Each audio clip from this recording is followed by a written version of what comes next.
नमस्कार, मैं विश्वम्भरा भारती आप लोगों के बीच में अपने आध्यात्मिक, सामाजिक और जागरूक विचारों की इस कड़ी के अंतर्गत कुछ आध्यात्मिक विचार लेकर उपस्थित हुई हूँ। आप सभी जानते हैं, भारत पर्वों, त्योहारों, उत्सवों का देश है। शारदीय ऋतु प्रारंभ होते ही जब शारदीय नवरात्रे आते हैं, फिर उसके पश्चात आता है करवा चौथ, दशहरा, दिवाली, धनतेरस। इन उत्सवों की एक श्रृंखला से हमारे जीवन में आ जाती है। धनतेरस पर हम बाजारों में जाते हैं, अपनी मान्यताओं के अनुसार सामान खरीदकर घर में भी लाते हैं और धन्वंतरी भगवान की पूजा भी करते हैं।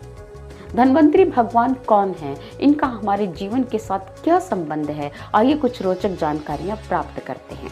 ये वो समय है जब समुद्र मंथन की घटना घटित हुई, जब देवता दुर्बल हो रहे थे और देवताओं को शक्तिशाली बनाने के लिए भगवान विष्णु ने कहा कि आप लोगों को अमृत प्राप्त करना होगा, नहीं तो शक्तिशाली बलि के मार्गदर्शन में दानव आप सबको मारते चले जाएंगे और आपका एक दिन अंत हो जाएगा।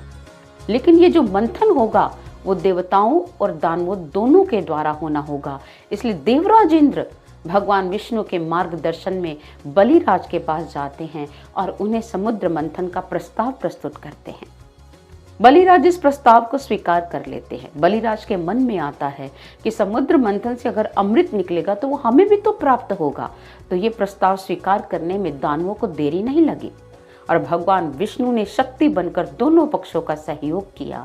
मंदराचल की मथानी, वासुकी नागरूपी डोरी और समस्त औषधियां सागर में डाल दी गई और मंथन प्रारंभ हो गया। मंथन की पहली भेंट निकली घोर हलाहल विष, जिसे हमारे भोलेनाथ ने स्वीकार किया और नीलकंठ की उपाधि को प्राप्त किया। उसके पश्चात कामधेनु गौ निकली, जिसे वेदवादी ऋषियों ने ले लिया। इरावत हाथी निकला, जिसे देवराज इंद्र ने स्वीकार किया। उच्चश्रवा अश्व निकला, अप्सराएं निकली और साथ ही साथ मदिरा निकली, जिसे स्वयं दानवों ने स्वीकार किया। इस प्रकार समुद्र मंथन से 14 रत्न निकले और उन्हीं रत्नों में से एक है धन्वंतरी भगवान, जो अमृत कलश लेकर प्रकट हुए। दानवों ने झट से अमृत कलश छीन लिया, लेकिन विष्णु भगवान ने मोहिनी अवतार धारण कर दानवों को भ्रमित कर देवताओं को अमृत का पान करवाया।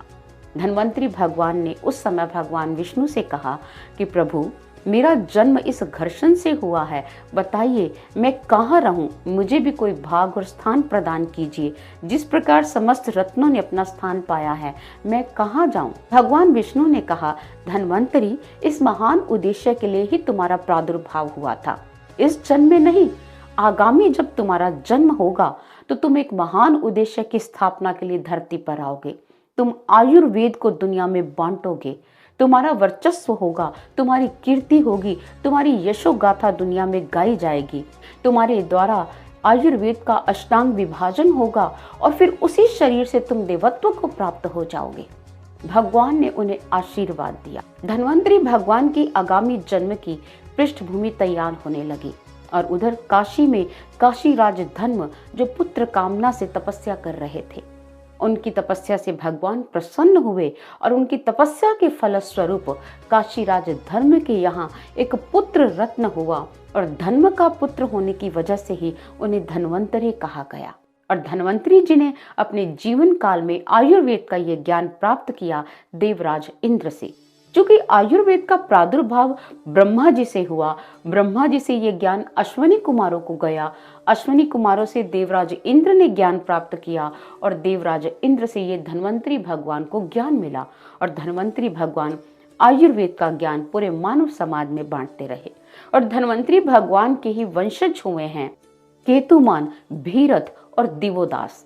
दिवोदास ने जब आयुर्वेद का ये ज्ञान प्राप्त किया तो उन्होंने उसी नगरी में एक बहुत बड़ी आयुर्वेद से संबंधित एक यूनिवर्सिटी, एक विश्वविद्यालय की स्थापना की, जिसमें अनेकों लोगों ने आयुर्वेद का ज्ञान प्राप्त किया। और उसी विश्वविद्यालय में ज्ञान प्राप्त करने गए विश्वामित्र जी के पुत्र सुश्रुत, जिन्होंने आयुर्वेद को न केवल समझा अपितु उस ज्ञान को मानव समाज में बांटने के लिए विश्वामित्र पुत्र सुश्रुत जी ने सुश्रुत संहिता का निर्माण किया।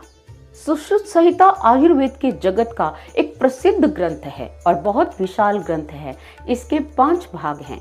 प्रथम सूत्र स्थान, दूसरा निदान स्थान, तीसरा शरीर स्थान, चिकित्सा स्थान, कल्प स्थान।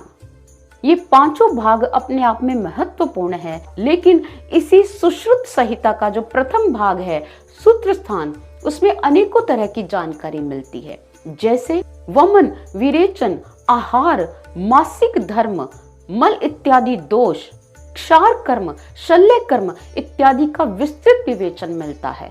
इसमें शल्य चिकित्सा की इतनी भरपूर जानकारी है जिसको पढ़कर आज भी आधुनिक विज्ञान दांतों तले अंगुली दबाता है। और सुश्रुत संहिता के इस सूत्र स्थान में महिलाओं के बारे में जो भरपूर जानकारी उनकी ऋतुचर्या के बारे में दी गई है, आगामी कड़ी में हम महिलाओं के उसी ऋतुचर्या, उसी मासिक धर्म की भरपूर जानकारी हम आपको प्रदान करेंगे। बहुत बहुत धन्यवाद। चैनल को सब्सक्राइब करना और इसे बेल आइकन दबाना ना भूलिएगा। धन्यवाद।